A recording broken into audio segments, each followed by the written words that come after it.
You are now listening to the Fishing for BS podcast.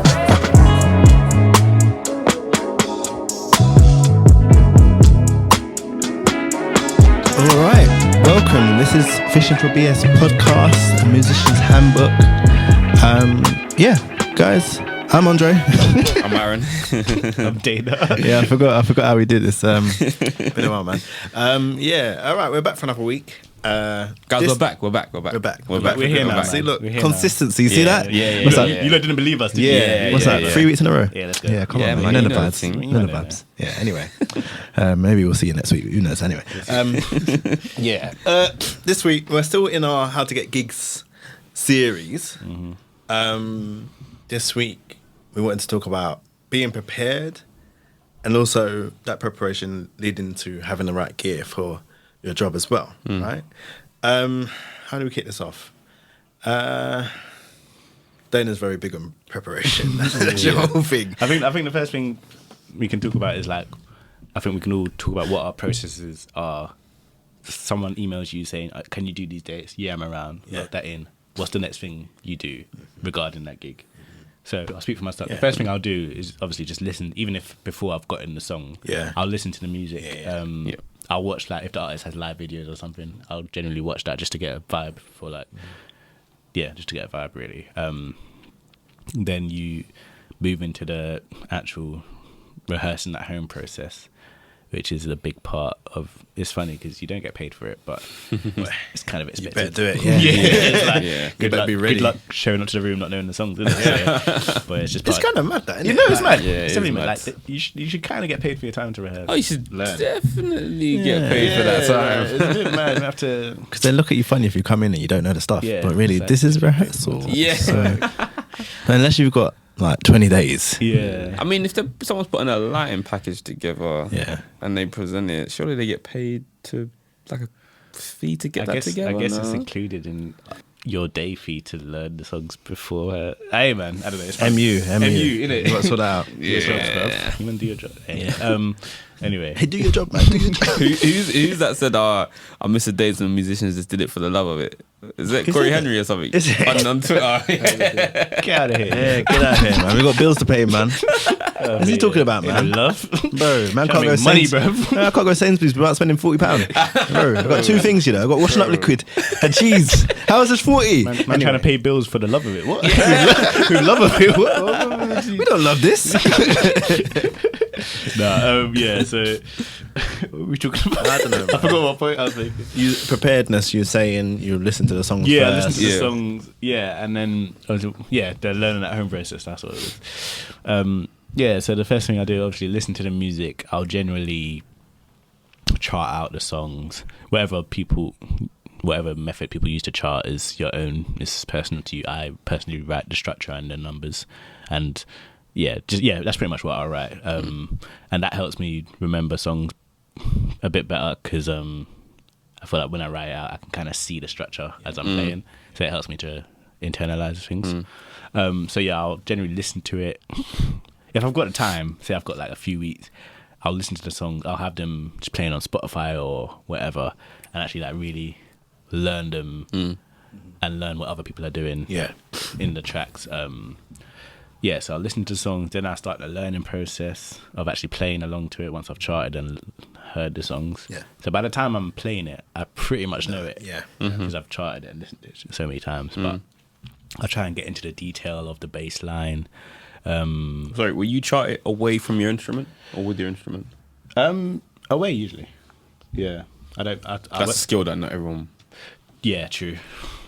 Hey man. What did we say last episode? Last be better, episode, man. bro. Be better, man. baby. Come on, Ear man. training. Did we talk about ear training? Yeah, we did. think You we mentioned did. it. Ear training is Ear training is important, man. You Yeah. gotta be able to speaking personally, I can hear a whole song and try it out without touching my instrument. Something light for that. So, Something like for the kid, yeah. Ear training, bro. You gotta Be able to better. be better. But being able to chart. But even if you've got an instrument, it doesn't matter. No. Like if you just what note is that? It's like a rapper. I don't write my rhymes. Okay, so. Alright, it sounds the same to me. Do that. Then I pick up my instrument, start playing along, get familiar with the parts.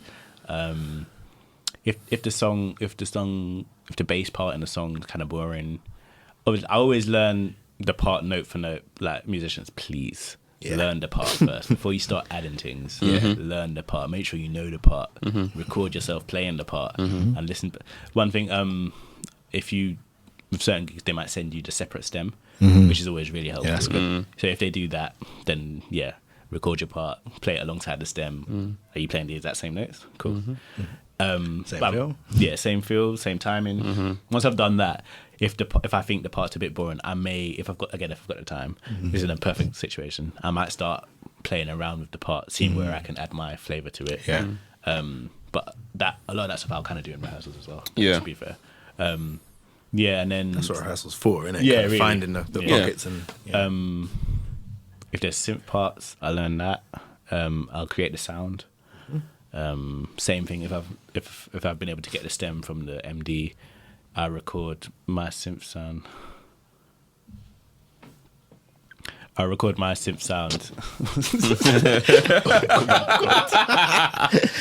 that out, man. Sorry. So if I've been able to get the stem from the MD, I'll hear it, try and recreate the synth sound, record mine into Logic, and play it back to back with the stem. So that I can be, okay, cool, it needs more cut off, it needs more this, it's a different wave, whatever it is. Same with bass tone, if the bass has got an effect, and like a lot of music's super processed nowadays, especially pop. So if the bass has got distortion or an effect on it, I'll recreate that. Same thing, record it in, play them back to back. Is it close? Damn, that's detailed, man. Damn. Yeah, That's a lot. if I've got the time. Yeah. I don't always get it. Usually I get a week and I can't really do that. But if I've got the time to do it, then I'll go into super detail like that. And then once I'm happy, it's just like playing over. If I can get off the notes before I get into rehearsal, that's great. But that's pretty rare. Yeah. I'm usually still like on my notes when I'm still reading the notes when I'm in rehearsal. Certain men are still on notes and production rehearsals. That's isn't it? insane. Anyway, Like there's we'll one thing carry on. about notes. Like I always encourage musicians to use notes just to remember things. And like, because it really annoys me in rehearsal when someone says something and has to say it 3 times. Yeah. Like just write it down. You can remember it if you write it down. Yeah. But like by the time you're at the gig or production rehearsal, If you get production rehearsal. if you get production. But Sorry, brother. by the time you're on the gig, get off them notes, man. You gotta be able to perform at that point. But man, that's muscle memory, innit? Yeah, that's my process. Yeah, I'd say mine is similar. So 2 different scenarios. There's a gig where you get the material quite close to rehearsals, and 6 months. Man. Yeah. That's cool. and then you kind of just you mostly have time to learn the structure and learn the parts, but in terms of adding your flavor, your extra bits that are gonna elevate it, or even finessing the sound, you may not get that until you're actually on the road and you get to maybe hear back a show, or you get to hear back the last day of rehearsals, and then it's like, oh, okay, that's got too much of this, that's got too much, let me just dial that back or whatever. So then you can kind of, if you keep your brain on, you can kind of tweak those stuff in your sound check or whatever to kind of find the space and finesse a bit more. I really like to finesse, so I really enjoy the process of rehearsing. But equally, you don't. But equally, sometimes you don't get that time. So if you don't get that time, and all you've got time to do is learn the songs because of when you've been given them or whatever, and how much rehearsal time you have, then those are a bit more high risk. It's just like, bro, we're just gonna get in, learn the stuff, play it, and make sure that the show doesn't tank. Fine. But then, if there's a bit more time between getting the songs and rehearsal, then I'll do similar to Dana. I probably someone's having a shower outside or something. I'll listen to the songs like just in the gym or something. I can't listen to it in the house usually because the material is a bit crazy with the kids around. Like, so I'll listen to it in the gym or in the car, and try and like internalize the vibe of it. And then, because I'm always doing stuff while I listen, so I can't actually focus properly. So it's just more so getting the vibe of it. And then when I get to sit down with it, I'll like listen to live versions of stuff someone might have done a cover to it. Sometimes some artists do like live lounge covers, and sometimes you can take stuff from that sounds good. Most times not, but so yeah, so I'll do that, and then I'll chart the song as well. Sometimes the guitar, you have to figure out your way of charting and stuff, because if there's a guitar part that's not consistent, like a bass line or a drum groove, you have to figure out how to, write down that part so you can remember what it is. So I'll do that, structure as well, numbers, and then I'll get into like building sounds for the show. And then usually when you get into rehearsal, some of those sounds might change, because what is actually required of you is a little bit different to what you hear on the recording. That's an important thing. So then you have to be flexible. Like, don't lock it. Like, lock the sound in and be like, this is what I've come with, but also be prepared to completely scrap it and start again. So yeah, that's kind of how I look at it. I think you said it on the last episode that like sometimes for the live show you actually need a bigger version of that sound. Yeah. So there's one song with Callum. There's a song called "I'll Be There," and the guitar is for the intro. I think it's like a Strat or something, and it's just like a little bit airy and it's quite delicate. It's there, it's present, but it's kind of delicate as an intro. But live, I can't play it like that. Yeah. It has to be. It has to be in there. It has to be there. And then there's a solo at the end. So then the guitar I use needs to be something that can then bite towards the end. Sure. So it can't even be just like that we were kind of. saying, there's a difference between live and studio. Yeah. innit? And that's what that is, isn't it? 100%. The studio and live. Live is always bigger. Yeah. 100%. But- And sometimes bigger is like less reverb, because sometimes reverb just makes you sit more in the mix. Right, yeah. But then you actually need to be poking out more, Sure. which is something I learned specifically with that. Hey yo, what? Poking out. Poking out. That's crazy. Anyway, kind of. That might be crazy. I'm fighting for my life, you guys. Yeah, sometimes, yeah. But like, yeah, like if you don't get loads of time maybe to run stuff prior to having a show, you'll learn that, if you get to hear back a show recording, or maybe you'll just learn it in a live show environment where it's not as sterile as a rehearsal room, and then okay, we need less reverb, or your tech might listen and hear, you know what I mean? So Yeah, put it back a bit. so pause. So Pause. Yeah. gotcha. This is crazy. Yeah. So anyway, that's, Amen. Yeah. But just before you go, just like one more thing for bass, like being able to sample as well, especially on like that's part of the skills. I forgot. You should have said that in the skills one. Yeah, I forgot to mention that. But yeah, being able to sample like on these rap gigs or whatever, them 808s. I'm sorry. Yeah. I consider myself good at making synth sounds. You can't replicate them. Yeah. really. Yeah, they're too much, man. They're too cooked. can't. Yeah. They're too It's cooked. so processed. So, The thing is, as a producer, you'll get an 808 Yeah. that's already been cooked up. Yeah. And then you're going to add on top of that. And then you send it to a mixing engineer who's going to do something on top of that. So that's gone through like 18 phases Yeah. of, you know what I mean? it's like you can get close on the synth, but Yeah. nothing will have the impact of actual just a sampled 808. So Yeah, the more time leave it on track, man. I mean, Do you know? definitely. I was gonna say sometimes like that might be why some rap gigs they're just like, nah, I'm not gonna use a band. Yeah. Because I guys It's a low just end. can't- It's a low end. Yeah, they can't 'Cause you can't replicate it. They don't know how to. Yeah. Yeah. So But yeah, man, it's like whether it's like on Logic or not Logic, main stage or Yeah. Ableton, or if you've got keyboard that can, I'm not really sure what synth can do it, but I think the Phantoms can. But yeah, just having a way to sample, having that be an option. Like the MD might not even ask for it, Yeah. but always have it as an option because it's important. Yeah, yeah, especially modern music. On a drums perspective, preparing for a gig, it was the same thing. You're listening to the songs.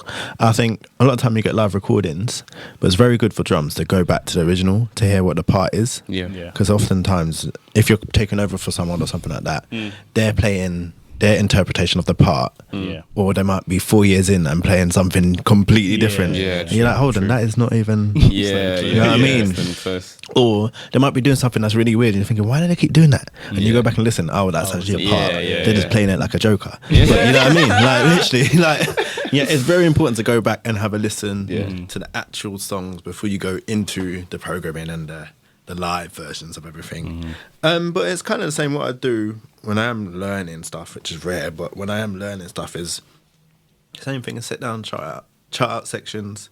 I don't really chart out beats or stuff like that. I don't read music. I want to learn it. Innit? I want to learn how to read, but because sometimes boy, whoosh. Them functions sometimes when you get them mad songs last minute. It's just I wish I could chart this in the mad medleys, but I have more time. I will learn. I will just learn the beat in it, but then I'll chart out sections so I know what's coming, what I need to set up. You know, so I know we're going into this section. This is only 4 bars. This is 8 bars. Whatever it is, you know what I mean. So I just know where I am for a period of time until I've got that song locked in. And because I don't actually have a setup at home, I'll go rent out Pirate. And just be there for a day and just literally practice. That's the last stage once I've done everything. But also preparation is like sorting out the SPD if you need it, and sorting it out in a way that makes sense to you as well. And not having claps all everywhere. And then when you come in to play the gig now, you're trying to play and you realise this is not comfortable at all. Obviously, you learn that in rehearsals as well, but it's very important because some of these songs have like 3 parts on the SPD with an E kick. But you need to get to your snare on the one of the next beat. But you need to finish this part over here. So you need to make sure that it makes sense so you can get over. Because that's tricky sometimes, boy. Sometimes you be, oh crap, I'm over here. I need to be on the tom next. And that's where gear comes in as well, because you can have an extra pad over here. There's a certain song on the Ella set where it's like, what is it? It's like a tom, then it's a clap. But I had the clap on the SPD over here. But I was playing the tom over here. So I was like, okay, I was talking to the tech, cool, can we get a pad here? Because just for this one song, for this 8 bars, it needs to be clean. You know what I mean? So it needs to just be bang, bang there. So then I can do what I need to do. And that is the difference between how you would play that song and another drummer would play. You're going to play the same part, but because you've got the pad closer to the tom, it will feel better than the other drummer who's fighting for his life. Exactly, trying to get over, trying to get across. You know what I mean? So those things matter a lot. But it's just playing until you've got it, man. You know what I mean? And then don't worry about it. Obviously, if you need to set up sections, if you need to chop, if that is in the production, practice that stuff, man. Like lock in a few versions of what you want to do. So when you get in a room, you can kind of be free with it. You know what I mean? And you're not worried about. But most times, 9 out of 10 times, you ain't got that kind of time. No, it's just here's the song rehearsal. Like you'll get shouted for the gig like a month before rehearsals start, but you'll get the songs a week before rehearsal. And you might be working that week. Do you know what I mean? You're abroad. You're flying into rehearsals. Exactly. So you have to figure out a way actually to prepare your mind, and so for me it would be like I'd listen to the guitar sounds and just try out like what if I'm using an amp sim thing. Okay, what amp sim are we going for? Is it a clean thing? Is it a dirty thing? Like what are the effects? What kind of reverb or delays would work in this section or that section? All that stuff. So then when you actually sit down to program, whether that's day 1 of rehearsals or the day before rehearsals, it's just a lot more streamlined. Do you know what I mean? And then I wouldn't lock it in, but I'd have it all accessible, like you're saying, have things close to you. Like, so I'd make sure that like, if it was a quad cortex, it's like making sure I've got 6 scenes that are like a clean, a crunch, like a dirty lead thing, a chorus thing or delay ambient thing, and then a mute switch. Because and make sure you got a volume pedal as well, by the way, people, because that is essential. Like you need to you swell, but also when you finish playing, you need to just it needs to be clean, like clean off. I hear that. But yeah, or if it's a pedal board and you've got a switcher, just making sure that like the things you need are close to you, so it's not like tap dancing to get fighting. Because no one cares that you had a gig last week. You need to make it easy for yourself. The same thing, like that's the SPD thing as well. You need to make it so when you get in that room now, everything's there. And you're ready to go, and it's easy to use, and you know how to use your gear. We're going to get into gear very shortly, but part of gear is learning your gear, bro. When MD says, can you actually add a bit more volume to that pad, or could you add a little bit more reverb to this one thing? You got about a couple minutes, man. And once you get past that minute, it's like, are you all right? Do you need, you know what I mean? That's what you have. That's what you have. I was going to say, because as you said, like, I mean, you kind of answered it for yourself, but like, if you've only got a couple days, what do you guys prioritize doing?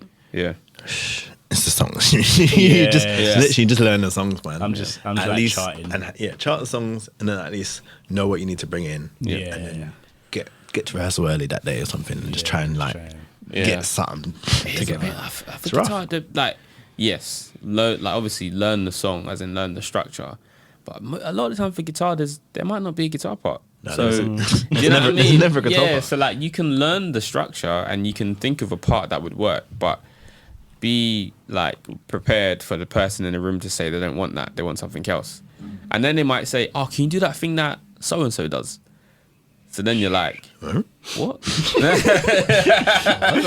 now you're thinking, all right, first of all, why don't you just call them for the gig? Secondly, like you need to think about, I don't know, how other people would approach playing the song. Like, so you have to keep a really, really open, free mind. I think for guitar, it's like an auxiliary instrument a lot of the time, you know. And if you're lucky, the MD might even send arrangements before. Wow, That's great. So amazing. make sure you ask them there what any are the live songs. recordings? Yeah. No, not even what are the songs to prioritize. Right. Like Yeah. from, do you know what I Yeah, mean? yeah, yeah. Because there might be big intro, big outro. Lock that in. Lock that, because that's the one you don't want to spend bare time on, because it's so It's not important. even a song yet. Yeah, So I'm we need to saying, get into the songs with the artist. Yeah, like when we was doing stuff with H, Levi was like, there's an outro in this one, and this intro for that song, it's just you, so make sure you got that. Yeah. Those were the two that I knew the best. Yeah, because yeah, 'cause he told you. when Yeah. the lights are on, Yeah, it's you. when you're in Anfield, boy. Champions League You was night, pretty much in Anfield there. bro, yeah, like that was Champions League settings. Yeah. So when the lights is on, you need to make sure that thing is locked, boy, because Yeah, I think let's move over into gear, right? I think let's just actually do like a list. my favorite subject. Yeah, let's do it quickly. Let's not go too bad. Yeah, let's not go too far. Thank you for You want the to say word. the I other was going to word, say something else. Yeah. This guy's cooked, man. Let's not get too technical, right? Yeah. But what do we actually need? Let's just cover in a general sense, right? I'm going to do drums first, right? In general sense, obviously, you need your kit. Kit-wise, 8 is dubious. So for toms, right? You don't need 8. You don't need an 8. And also, Guys be rocking that 8, boy. yeah, I'm just going to say this really quickly. Don't need that. Certain demographics using an 8 is racist, but we're going to move on. Anyway, carry on. Okay, cool. That's 12 months, bro. Yeah. I won't speak. I'm not going to speak on that one, yeah, but it's, anyway, cool. All right, let's just start with a 10, yeah. All right. 10, you need, all right, tom-wise, 10, 12, 16, maybe 14. We don't really love the 14. No one needs a 14. Maybe even 18. But 10, 12, 16, you're good. You're fine. For literally all gigs. Yeah, you're fine. You're good. Even if you're doing a mad gig, you will be okay. Yeah. You know what I mean? Snare, main snare, deep snare, Second snare. popcorn, optional. That's another. But I love a popcorn. You gotta know. know how to use No, that. I like though. popcorn I love on it. one genre. Yeah. You gotta know how to Which is use that. Yeah. Man, Right. man using popcorn on like. Hey, 12 months, 12 months. I love a popcorn though, man. It's my favourite snare sound ever, man. When you can make it like a gunshot. It's actually the greatest. Cooking, man. It is more of a rap thing, isn't it? Yeah. Popcorn. Yeah, it's definitely. So really, main snare, because you can crank a main, you'll be fine. Yeah. You know what I mean? So main snare, deep snare, I love that second snare, man. yeah. Even a deep snare sometimes. I don't like deep snare. Yeah. Really? They don't cut. They don't cut through. I like I know, but I love it for texture. Yeah, it's nice. like a ballad snare, but like I don't like it super deep. Yeah. I like a medium. Yeah, deep. I like the Hillsong deep. Yeah. But it's Yeah. like it's kind of It's not. like- it's Yeah, more mid. Yeah, it's mid. It's mid. But yeah. Cymbals wise, two. Yeah, Zildjian. That's it. But 2 main crashes, couple splashes, Yeah. a stack, maybe 2 stacks. Even if you take one splash out and make a stack, ride, EFX cymbal of any kind. You're pretty much Gucci for any kind of gig. Yeah, You're okay. You'll be fine. You know what I mean? Other than that, SPD, E-kick. Couple extra pads, I think. Yeah, extra pads. Sometimes you do I need think, them. yeah. Yeah, maybe 1 extra pad. Other than that, You're right. like you will cover every gig. That's a lot Like of any gear, gig you man. That's come, a lot of gear, by the it's way. a lot of gear. expensive. That is a lot of Yeah, money. this ain't an I easy- just said about 4-5 grand. I'm sure. This is by the way, like to do this job is actually quite expensive Yeah, it's to very get what you need. Yeah. And you also don't walk away with enough money.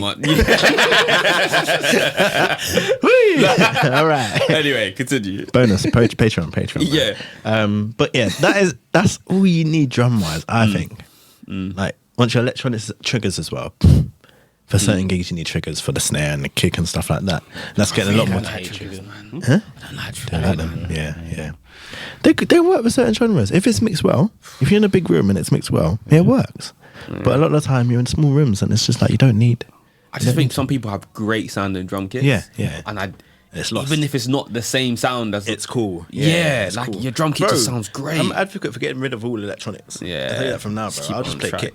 all day I long. don't mind the click. I don't mind the SPD as a little click. There's I a little. like a clap. Yeah. But I would have the one pad. Yeah. Just to play that. Because Roland do a one pad thing, Yeah. but it doesn't have triggers. Yeah. So if they just had that with a trigger, Do you know for a whose kick- drum kit I just want to hear? Who? Jesse's. Oh yeah. I Clean, just clean, want clean. Jesse to play the drums. One of my favorites. Jesse, Jamil, Jamel's done. Jesse, Jamil, and Matt. I just Their want to kits, hear your drums. Clean, man. Like, It's clean. I don't wanna hear no pads. Yeah. Anything else. Clean. My faves. Delicious. My faves. So yeah. That's what Mic we need. preference? Mic preferences? No, it doesn't matter Nothing to do really. with us. Sound Nothing to man, do with bro. us. Sound man engineer, team. yeah. Hey man, if your drums sound good, they sound good. Yeah. And that's the long and short of it. If your drums sound good, And they if will you're sound good. good. Tune in Yeah, no, you're right, yeah. Tuning. Learn to tune. Is preparation. It's learning how to tune your kit. Or for the gig. Yeah. For the gig as well. Yeah. That's another. We can get into. That'll come with that. time as well, doing it, learning. No, man, I don't care, man. But we can get into that a bit, like gear for the right gig as well. Yeah. Give the right gig. Well, what I just said there is a broad General, spectrum. yeah. Because if you're doing like a more like, I don't know, grassroots kind of a guitar-y gig, you do 12 and 16 Yeah. instead of 10. Sure, and yeah. you might use the mid snare as your main your main. snare. This is and just not pop though, isn't it? This yeah, is- we're talking pop-ish, but But pop is broad. yeah. Yeah, true. But literally, the things that I said cover every base, Yeah. and you can Yeah. make anything work from what you have. Yeah.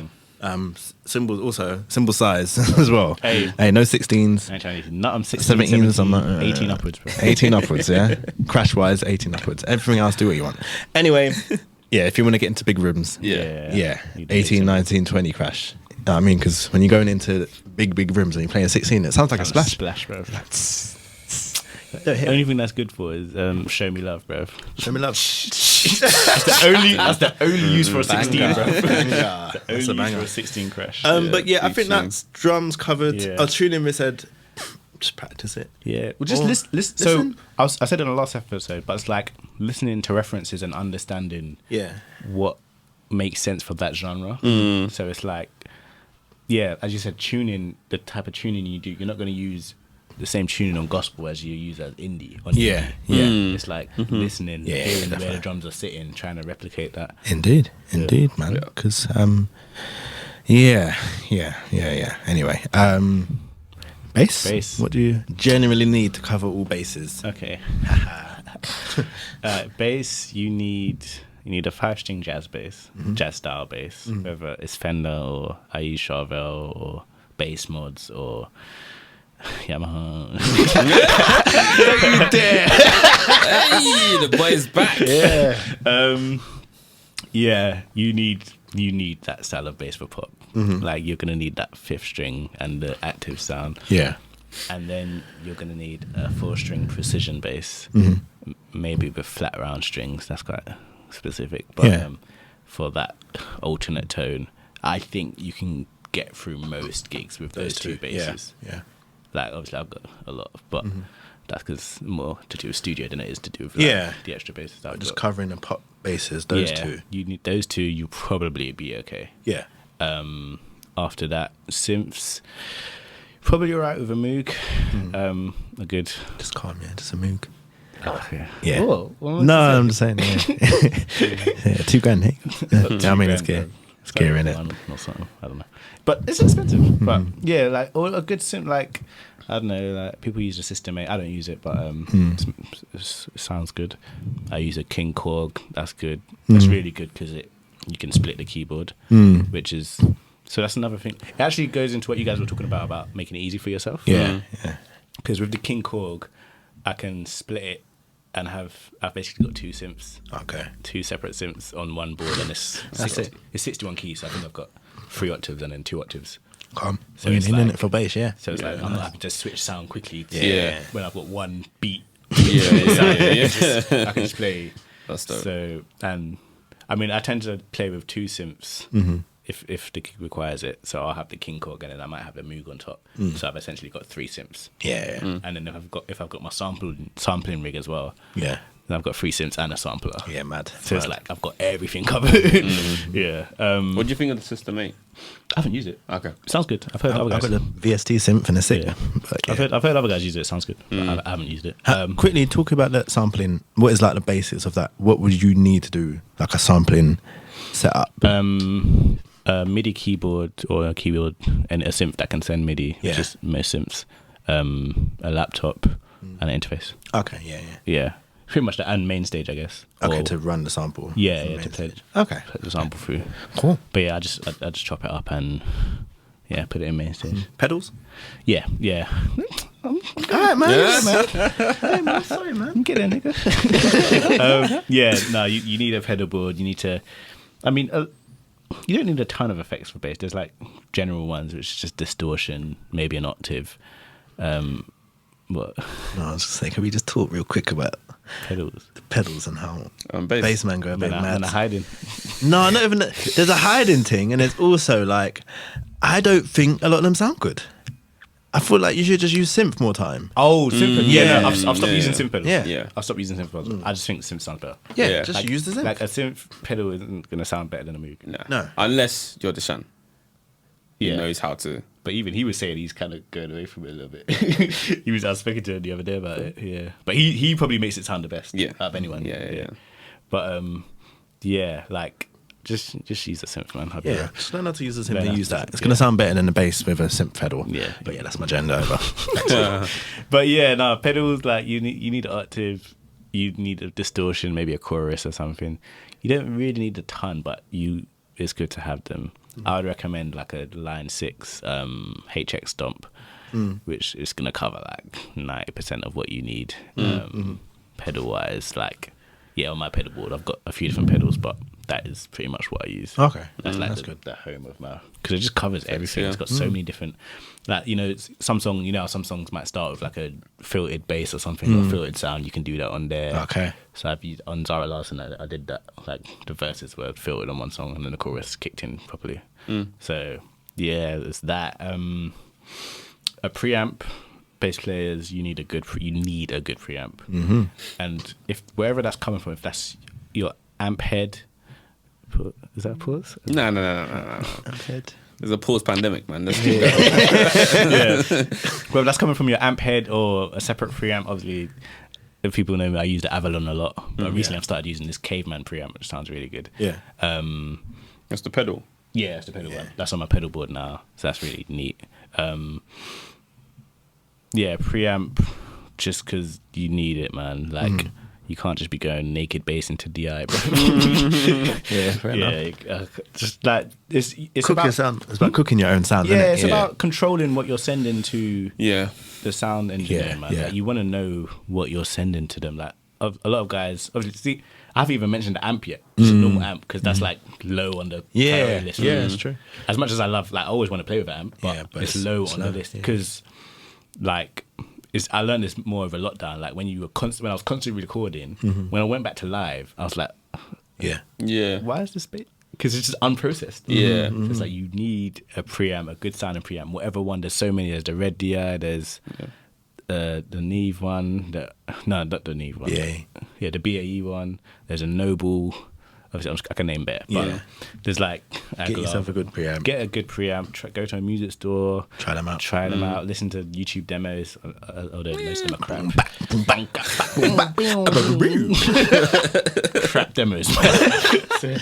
But yeah, like just get a good preamp. You need it, and then amplifier, I guess. But half the time they don't even want You're you not to even put using amp it, on innit? stage. Yeah. But you need something. Yeah, no, you want to have a little GK amp. So Right. Okay. Just GK, yeah. they're the best. Fair enough. Fair I know, enough. they're moving mad right now. Oh yeah, fair enough. We were at speed. We were at Just speed. Fender the other day was cooking. Yeah, Fender amps are good. GK. Aguilar, you like that? Aguilar, I don't like them, but they're good. Not Trace Elliott, no. It's a 2006. Warwick. But yeah, and obviously just like cables and stuff. Cables. Yeah, I think that's it for bass. Yeah. Cool. Before Aaron goes, let me just quickly say keys. I think you need a good workstation for keys like a Kronos. Yeah. That's And about Lord. it. No, those are the only ones that I like their pianos. Put it that way. Yeah. Everything else, I don't like your pianos. But You generally want to know the Kronos, maybe like a Prophet synth. Or yeah, something. Nord Kronos, kind of a Prophet sim. You need something on or top. System 8, like just some form of synth. Yeah, really, you need like one workstation keyboard, another keyboard, and then like a synth. Thing. Yeah. Really to cover like I think Yeah. all bases And plus then- the laptop. Yeah. But most times, It's just a laptop most Yeah. time. Yeah. most guys just turn up with the main stage. Yeah. And just And you'll be absolutely they've fine. cooked their sound through that as well, Yeah. and it's just like And I think like expression pedals for some of them. Yeah, Yes. the Hammond thing and all that, and even swells and stuff like Yeah, that. yeah. I know Irons does a lot of that stuff, and then Yeah, he's yeah. swelling like Yeah. full like frequency swells on his foot whilst Yeah, playing it. yeah, Yeah, mad. yeah. It's all mad. So that stuff's good to have for keyboard. Yeah, sorry, we're not keyboardists, innit? Anyway, yeah. So Shout them, man, innit? shout them, man, innit? We gave you the list last episode. Shout them, man. Aaron, what would you say? You need a good guitar, first of all. PRS, yeah. Hey man, PRS are cooking, bro. I can't lie. They're kicking right now. I can't even lie. Since you went back to PRS, yeah, Yeah, we're you're back, right. we're You're back. back. It's heritage, bro. It's We're back heritage. still. It's heritage. Sometimes you gotta find the thing that helps you, get your sound out, and it's consistent as well. You want a guitar that just stays in tune, and Yeah. you can rely on like when you do multiple gigs and you're in different countries and all that stuff, because obviously, the weather can affect your guitar and whatnot. So, Yeah. good guitar into a good amp is always the way to go. So, amps are few and far between these days. So, just get yourself a good You're still using the Jesus amp? Glory. victory. The glory to God amp, yeah? But do you know what? It was cooking. Yeah, it was cooking. It was cooking. It was cooking. What did you call it? In Jesus' name, man.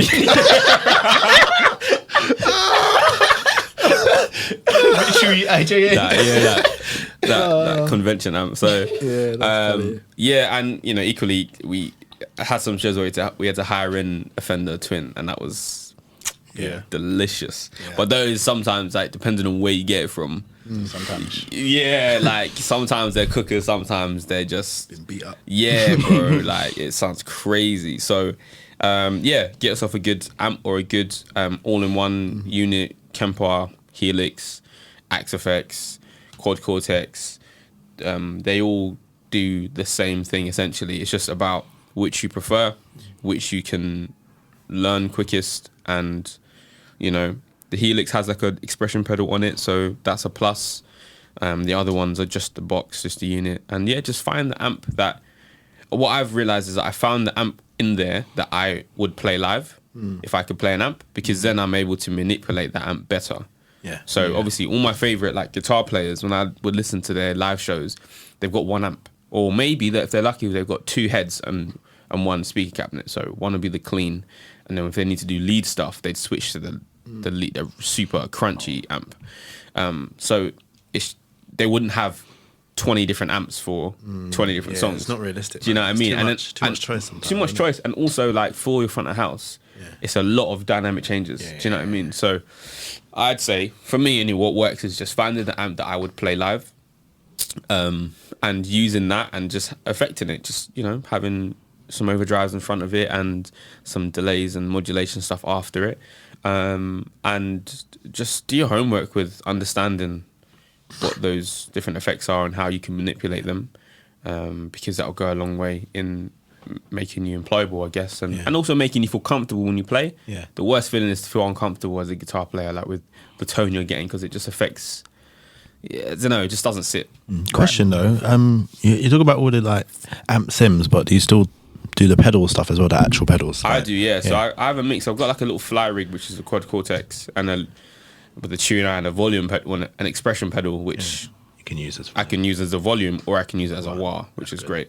And I've got a pedal board as well, which can go into an amp, or the pedal board can go into like a Universal Audio Dream 65, which is their take on a 65 deluxe reverb amp Fender. So essentially, I'm a clean amp person. I like the clean amp, and I like to affect that.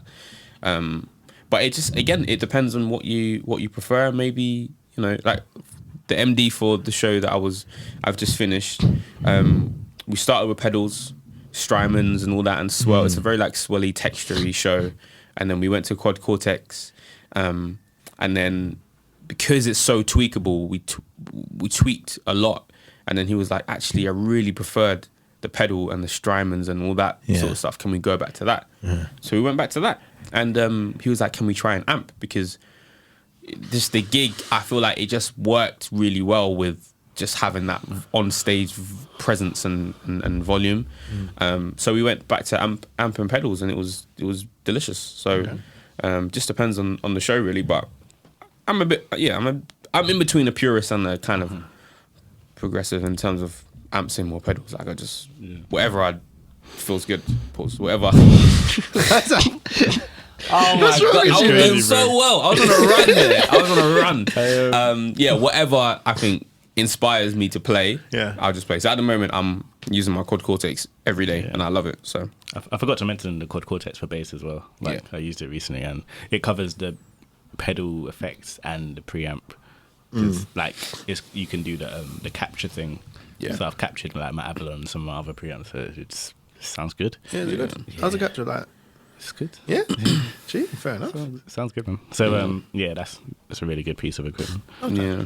Cool. We talked about preparing for gigs and stuff like that, and having the gear to be prepared for everything. Just want to say quickly, guitar. Usually, what they say is like have a Strat, Telly, a Les Paul, and maybe some sort of hollow body guitar, and obviously a good acoustic guitar. So that's quite a lot of guitars to have. Yeah, that's a lot of guitars to have. You need two basses.